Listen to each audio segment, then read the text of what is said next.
Welcome to IKI Small Wins. In this video, we want to introduce you to the concept of results-based project management and additionally provide you with several concrete tips that will help you to write your IKI Small Wins application. Results-based project management is a standard procedure in development cooperation. It helps you to structure your project using project goals and detailed project activity descriptions. It is important as you and your donor seek to measure the impact of your project. If you want to read more about the logic of results-based project management, make sure to carefully read Chapter 5 in our application guidelines. You will find a link to the guidelines on our IKI Small Wins website. To structure the progress of your IKI Small Wins project in the application, you should define one clear single project goal. This is called the outcome. Furthermore, you should come up with several main project results, which are referred to as outputs. Finally, you should describe several related activities. These activities are concrete steps that contribute to achieving your outputs. A detailed overview with all of the differences between outcomes, outputs, and activities is provided in the application guidelines. In short, you can remember that the outcome describes intended changes at the highest level of your project, basically at the project goal. Meanwhile, the outputs are a measurable summary of project activities. And your activities are everything that you do on the ground to achieve the aim of your project. For example, you conduct events, workshops, trainings, technical measures, and so on. For now, we would like to have a look at an example. In the next slide, you will see how the results-based logic has been applied to this case of water pollution in a river.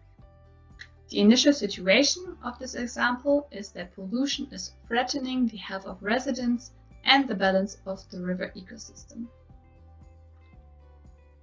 In a fictional project in communities near this river, outcome, outputs, and activities could look like this. Here, a project attempts to increase the awareness of community members. Their goal is to reduce pollution from household sewage. You can either pause this video here or find another detailed example in our application guidelines. Lastly, we want to briefly discuss why indicators are an important tool in the results-based logic. In order to measure the change that happens as a result of your project, you should define at least one indicator for the outcome, and for its best, also several indicators for each output. The activities which you described on output level should be the logical steps to achieve the intended result.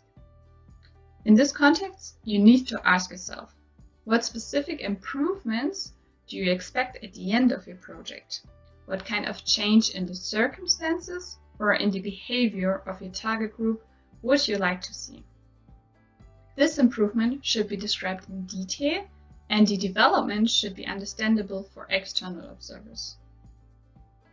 Defining good indicators is challenging. You need to find a balance between relevance and measurability. Indicators that measure things which you cannot directly count or prove are therefore not recommended. If you want to show an increase in awareness or knowledge, for example, counting the number of trainings is easy, but not really help to reveal the actual change. You might, for example, better use a small questionnaire. For example, a questionnaire that reveals if the contents from your training you conducted are used by your target group in their everyday life after the training. It is always important to be aware of this potential trade-off when you design your indicators. Be ambitious, but also be realistic.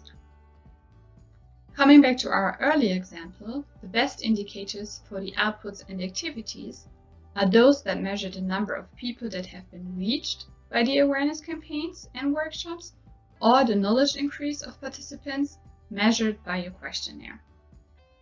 This is much easier measurable than any improvement of the water quality or the balance of the river ecosystem, especially if you do not have access to specific measuring tools, for example, a laboratory.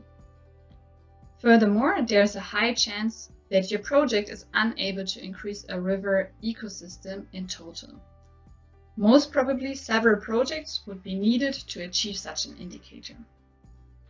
Indicators that measure things which you cannot directly count or prove are therefore not recommended for a project proposal.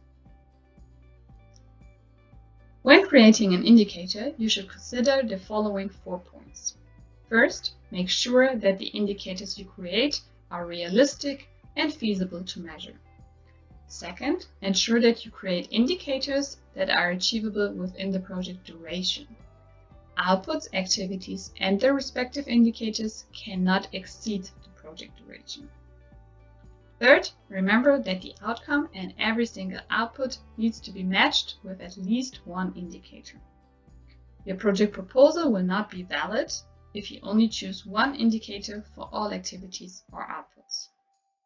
At last, double-check that your indicators do not attempt to measure several values at the same time. One indicator should be matched with one value that it measures.